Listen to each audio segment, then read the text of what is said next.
السلام عليكم ورحمة الله وبركاته.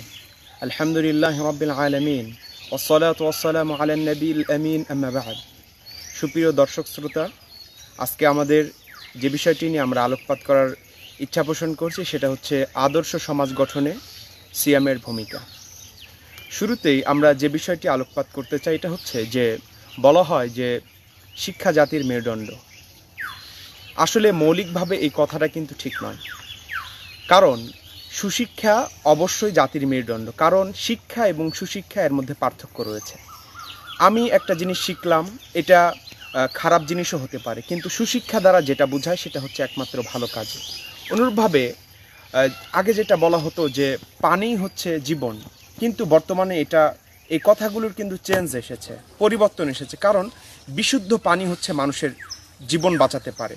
আমরা যদি খারাপ পানি পান করি সেক্ষেত্রে কিন্তু সেই পানিটাই আমাদের জন্য ঘাতক হিসাবে কাজ করতে পারে। অনুরূপ আজকে আমাদের বিষয় হচ্ছে যে সমাজ এবং আদর্শ সমাজ দুইটা কিন্তু ভিন্ন রূপ। সমাজ যেটা আর কি সমাজবিজ্ঞান, এটা হচ্ছে আধুনিক যিনি অগাস্ট কোট, তিনি 1838 সালে যিনি এই সমাজ ব্যবস্থার যিনি প্রবর্তন করেছেন। আর এমনিতে আমরা আদর্শ সমাজ বলতে কি বুঝি? আদর্শ সমাজ বলতে যেখানে কোনো অন্যায়, অবিচার, অশ্লীলতা, সুদ, ঘুষ ইত্যাদি থাকে না, সেটাই হচ্ছে আদর্শ সমাজ। এবং এই আদর্শ সমাজের প্রবর্তক হচ্ছেন আমাদের রাসূল সাল্লাল্লাহু আলাইহি ওয়াসাল্লাম, যার দিক নির্দেশনায় আমরা সবসময় মেনে চলি। এবং যদি আমরা তার প্রতিটি কথা যদি আমরা আদর্শে প্রতিফলিত করতে পারি তাহলেই হচ্ছে আদর্শ সমাজ ফুটে উঠবে। স্বাভাবিকভাবে আমরা এটা বুঝতে পারি যে যারা জীবজন্তু রয়েছে, বানর, শিয়াল বা কুকুর, তাদের কিন্তু সমাজের প্রয়োজন নেই, তারা যেভাবে ইচ্ছা চললেই চলতে পারে। কিন্তু মানুষ, তার সমাজ রয়েছে, মানুষ সামাজিক জীব, তাকে সমাজবদ্ধভাবে বসবাস করতে হয়, তাকে বিচ্ছিন্নভাবে বসবাস করার তার কোনো রকম সুযোগ নেই। কিন্তু সমাজ তো হলে হবে না, সেটা হতে হবে আদর্শ সমাজ। এবং আদর্শ সমাজ কার থেকে নিতে হবে? আল্লাহ রাসূল সাল্লাল্লাহু আলাইহি ওয়াসাল্লামকে দিক নির্দেশনামূলকভাবে আল্লাহ সুবহানাহু ওয়া তাআলা বলছেন যে লাকাদ কানা লাকুম ফি রাসূলিল্লাহি উসওয়াতুন হাসানাহ, আর তোমাদের রাসূলের মধ্যেই রয়েছে উত্তম আদর্শ। এই যে যার থেকে আমরা উত্তম আদর্শ নিব তিনি হচ্ছেন আমাদের রাসূল সাল্লাল্লাহু আলাইহি ওয়াসাল্লাম। তার চরিত্রের সার্টিফিকেট হিসেবে আল্লাহ সুবহানাহু ওয়া তাআলা সূরাতুল কলমে বলছেন যে ওয়া ইন্নাকা লা আলা খুলুকিন আযীম, আর নিশ্চয়ই আপনি মহৎ চরিত্রের অধিকারী।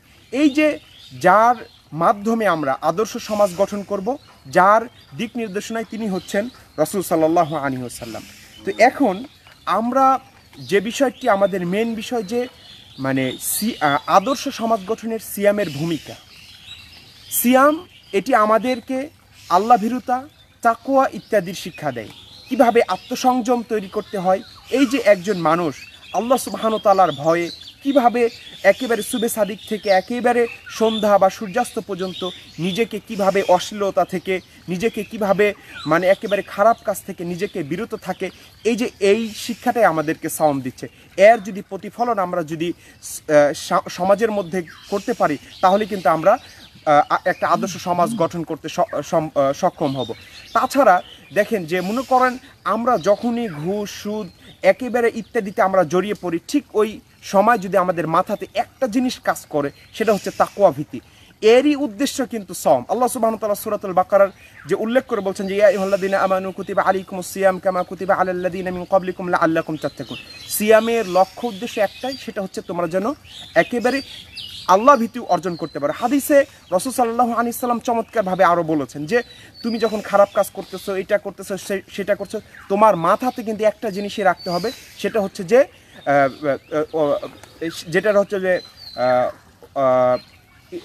আল্লাহ রাসূল সাল্লাল্লাহু আলাইহি ওয়াসাল্লাম বলছেন যে ওয়া খালিকিন নাসা বিখুলুকিন হাসান, যে তুমি মানুষের সাথে উত্তম আচরণ করো। আর একটা বলছেন যে ইত্তাকিল্লাহ হাইসুমা কুনতা, যে তুমি যেখানেই থাকো সেখানেই কিন্তু একেবারে আল্লাহ সুবহানাহু ওয়া তাআলাকে পরিপূর্ণভাবে একদম ভয় করো।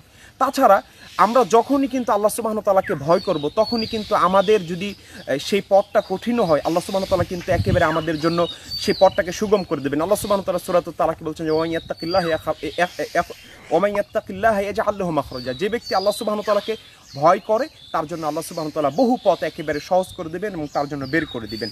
এই যে তারপরে আমরা একটা জিনিস কিন্তু খুবই বুঝতে পারি যে পাশ্চাত্যদের যে একটা সমাজ রয়েছে, তারাও কিন্তু তাদের যে বড়দিন ক্রিসমাস ডে, তারা কিন্তু সেই দিনগুলোতে মানুষকে কিন্তু ঠগায় না। আবার হিন্দুদের তারা যে সমস্ত পূজা রয়েছে সেগুলোতেও কিন্তু তারা মানুষকে ঠগায় না। কিন্তু আমরা বাংলাদেশে বসবাস করি, আমাদের হচ্ছে লোক সমাগম অনেক, এখানে অধিকাংশই মুসলমানরা বসবাস করে। আমাদের যে শিক্ষা, আমাদের যে এই সমস্ত থেকে অপর যে সমস্ত মানুষদের কিন্তু শিক্ষা গ্রহণ করা উচিত ছিল, কিন্তু দেখা যায় যে খুবই দুঃখের বিষয় যে আমরা কিন্তু এই রমজান মাস আসলে আমাদের দ্রব্যমূল্যের ঊর্ধ্বগতি এবং আমাদের মাপে যে কম দেওয়ার বিষয়গুলো কিন্তু বেড়ে যায়। এজন্য সর্বক্ষেত্রে আল্লাহ সুবহানাহু ওয়া তাআলাকে একেবারে ভয় করতে হবে এবং সিয়ামের মর্মার্থ এবং সিয়ামের যে সমস্ত যথার্থতা রয়েছে এই সমাজে আমাদেরকে বাস্তবায়ন করলে অবশ্যই আমাদের আদর্শ একটা সমাজ গঠন হবে। সুপ্রিয় দর্শক মণ্ডলী, যে আমরা দেখেন কার একেবারে ফলো করব, কাকে আমরা ফলো করব? ফলো তো করবো আমরা রাসূল সাল্লাল্লাহু আলাইহি সাল্লামকে। তিনি কেমন ধরনের মানুষ ছিলেন? জিনাকে মক্কা থেকে একেবারে বের করে দেওয়া হয়েছিল। সেই মহানবী সাল্লাল্লাহু আলাইহি সাল্লাম যখন আবার মক্কা হিজরতের পর, মক্কা বিজয়ের সময় যখন তিনি ফিরছেন, তখন কিন্তু সেখানে যে সমস্ত একেবারে অপরাধীরা ছিল তাদেরকে কিন্তু বললেন যে লা তাসরিবা আলাইকুমুল ইয়াউম, আজকে তোমাদের আর কোনো রকম সমস্যা নেই। এগুলো বলে তিনি মানুষের সামনে কিভাবে আদর্শ সমাজ গঠন করতে হয়, কিভাবে সহমর্মিতা প্রদান করতে হয়, কিভাবে অসুস্থ ব্যক্তিকে দেখতে তার সেবা শুশ্রূষা করতে হয়, কিভাবে মানুষের পাশে দাঁড়াতে হয়, সেগুলো কিন্তু মহানবী সাল্লাল্লাহু আলাইহি সাল্লাম চমৎকারভাবে তার হাদিসে নববীতে উল্লেখ করেছেন। সুপ্রিয় দর্শক মণ্ডলী, আমাদের মাঝে রাসূল সাল্লাল্লাহু আলাইহি সাল্লাম নেই, কিন্তু তার সুন্নতে নববী তিনি রেখে গেছেন। সেই সুন্নতে নববীকে আমাদের জীবনের মধ্যে এবং সমাজের মধ্যে যদি আমরা বাস্তবায়ন করতে পারি, অবশ্যই আমাদের একটি চমৎকার, একটি সুন্দর এবং আদর্শ সমাজ গঠন হবে। এই বলে আমি আপনাদের শেষ করছি। ওয়া আখির দাওয়ানা আলহামদুলিল্লাহি রাব্বিল আলামিন। আসসালামু আলাইকুম।